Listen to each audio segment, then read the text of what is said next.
Hey, Peyton pals, tell you what, let's uh, let's take a couple of days and do just a little bit of work on the two main problems that I hear coming from students as far as watercolor painting goes. And those problems both include how much water. Okay? How much water? Let's deal with this watery problem and get it taken care of, okay? I'll meet you over at the easel. And here we are. It's time to do a little bit of school, okay? And I know I'll lose some of you for a while, but I'm sorry.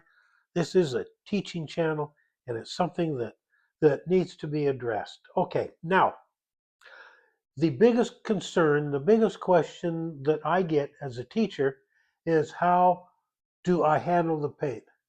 How much water? What do I need to do to make it look like this or look like that? That's what we're going to deal with.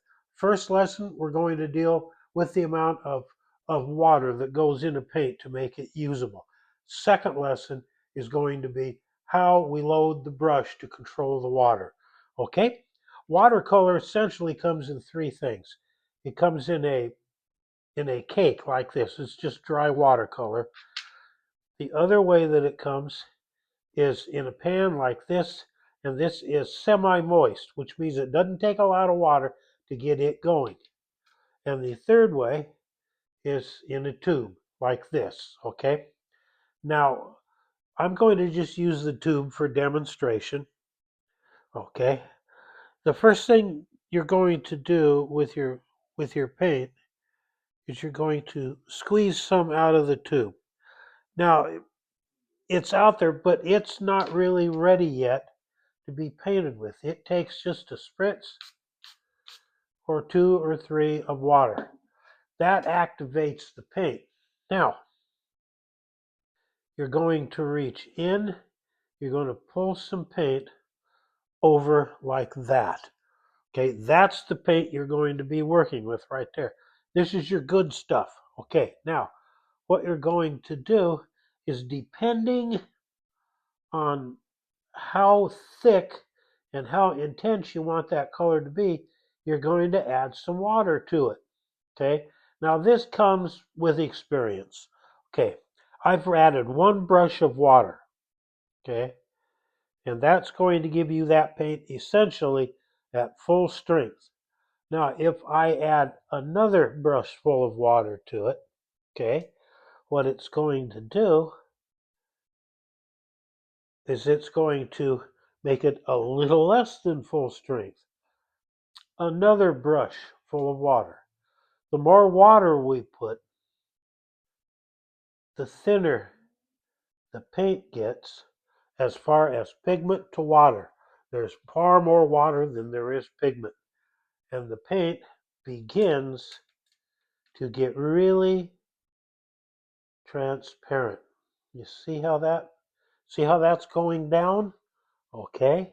It's getting more transparent the more water that I add. Okay, now I'm going to add a brush of water. Going to have make it even lighter. Okay, a little bit more water. Even lighter. This is how we control the intensity of the color with watercolor. All right. We use the white of the paper. You could use white if you had it, but most of us just use the white of the paper and the water. You combine water with the white of the paper, and you've got white paint for watercolor. That is lesson number one. How thick, how much pigment do you want? How dark does that paint have to be? That's going to be determined by the amount of water and paint that you're using combined up together. How do you know? Well, it comes with practice. It comes with experience. Use a test sheet just like this. See if after you put it on there, it's the color that you want.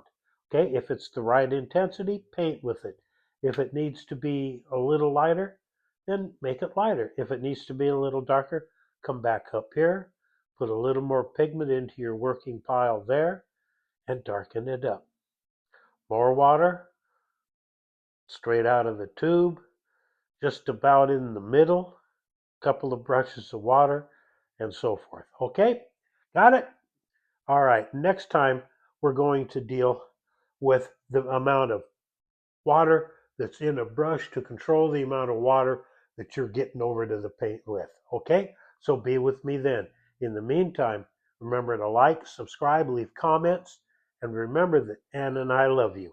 We love you. We love you. We love you. All righty, there we go. Problem number one taken care of as simply and as easily as I can explain it. It's all about the amount of water that you're putting into your paint. Be with me tomorrow and we'll deal with the amount of paint in the brush and how come we have watery accidents, okay? I'll be here tomorrow. You be here with me, okay? Until then, remember, Ann and I love you. We love you. We love you. We love each and every one of you.